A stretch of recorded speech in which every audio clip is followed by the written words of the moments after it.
So in today's video, I'm sharing how to overcome the fear of setting boundaries in relationships. Because if you're afraid to set boundaries, you're not alone. Setting boundaries is a challenge in any relationship, but when there's problems like codependency or people-pleasing, it can be terrifying. So in this video, you're going to learn how to overcome and identify these fears of setting boundaries in relationships at your own pace. But first, if you're new, my name is Michelle Ferris. I'm a psychotherapist, and I love helping people create relationships that work. So what are boundaries? Boundaries are basically limits you set for yourself that determine what you're going to do in your relationships. They're about what you need and what you want. But when we can't do that, our relationships end up being toxic and unhealthy, and I don't want that for you. So the first thing you need to do to overcome the fear of setting boundaries in relationships is I want you to acknowledge and validate your fear. Because I guarantee there's a reason you're afraid to set boundaries, and we need to honor that. I don't want you to gloss over that fear, because in childhood you might have grown up feeling like if you just stayed quiet, you could stay safe. But in adult relationships, we end up not having a voice because we can't speak up for ourselves. You don't ask for what you want and need, maybe because you don't even know what you want and need. So that sets you up for feeling invisible or resentful in your relationships. So if you find that you don't have a voice in relationships, say me too in the comments. This video is going to help. Because you can't move forward in the recovery process unless you acknowledge and accept where you're at right now. So much of the time, we want to be further along in the process of recovery.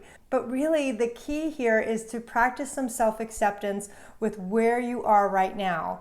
It's okay to feel afraid to set boundaries. It's okay to not even want to set boundaries, because this is tough. Setting boundaries is a risk that we take in our relationships, but acknowledging that fear is your first step towards change. Because the goal here is to accept yourself without making yourself wrong. Because when we beat ourselves up for what we're not doing, we're not going to make any progress, and we're going to contribute to feeling bad about ourselves, and I don't want that for you. So the next step in overcoming the fear of setting boundaries in relationships is I want you to identify what's in the way. And I'm going to give you a few questions to ask yourself to help you do that. So the first thing is do you know what you want and need in relationships? Because if you're like me and you struggle with codependency or people-pleasing, you're probably really good at knowing what other people want and need, but you're not really good at knowing what you want and need. And that needs to change in order to set boundaries. Because we can't set boundaries unless we know what the boundaries are. Because you've probably spent your lifetime taking care of other people, but you haven't really taken care of yourself. And so in relationships, they end up being one-sided or even toxic. I want you to write down what are some wants and needs that you could have in your relationships. Like, do you want to feel safe? Do you want to feel like your boundaries are respected? Do you want to speak up about what you want to do instead of letting other people choose the restaurant or choose the activity? Another simple boundary might be to express a different opinion. So instead of staying silent, you're standing up for what's important to you. These are simple, basic boundaries that you can start with today. And if you're not ready to, that's okay too. Part of why you're here is to learn what's in the way. And how we move past that fear is to practice some self-acceptance. The next question I want you to ask yourself is, do you think you have a right to set boundaries in relationships? Now, if you are hesitating right now, you're not alone. Do you think it's selfish? Do you think it's not okay to have wants and needs? What comes up for you? Because that initial response to that question is really going to be helpful for you to do some writing on. Because we want to dig a little deeper here and to figure out what is in the way. Why don't you feel like it's okay to set boundaries? What were those role models that you had growing up that probably didn't reinforce good, healthy boundaries? Maybe they reinforced taking care of other people and not yourself, or being quiet and not having any wants and needs. Those are dysfunctional patterns that we learn in childhood that don't help us create healthy relationships as adults. So part of relationship recovery, which to me is codependency recovery, is identifying those fears that are keeping you stuck. Because growth happens when you're willing to acknowledge the fear and take baby steps to move past it. Now, I have a lot of resources on boundaries in the description, especially my 12 journal prompts for self-care and codependency. I want you to check those out.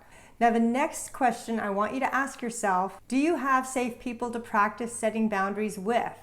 Because if the answer is no, then of course you're going to be afraid to set boundaries. Because if you have toxic or narcissistic people in your life, you're not going to feel safe to set boundaries. You're not going to feel like you can speak up without the fear of retaliation. Maybe the other person gaslights you a lot or makes you feel wrong. Those aren't the people I want you to start setting boundaries with. I want you to think about what are those people that do feel safe to you.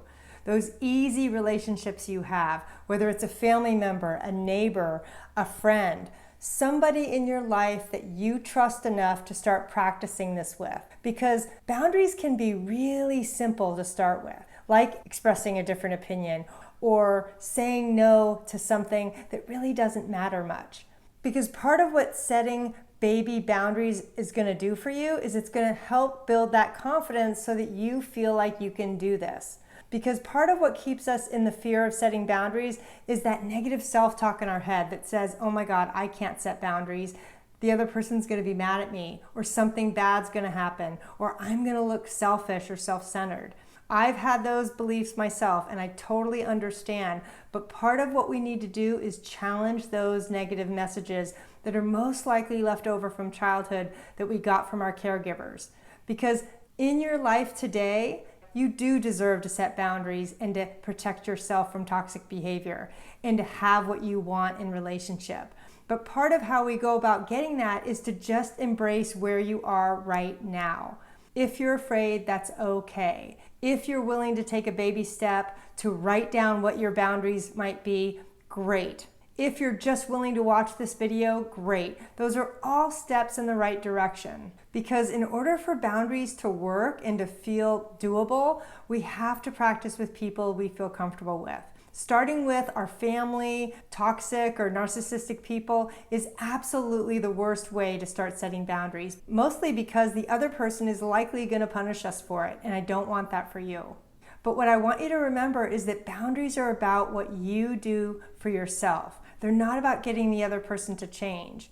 What I want you to consider is, what are some simple things you can do for yourself in your relationships that's going to help you either avoid being mistreated or make you feel more empowered?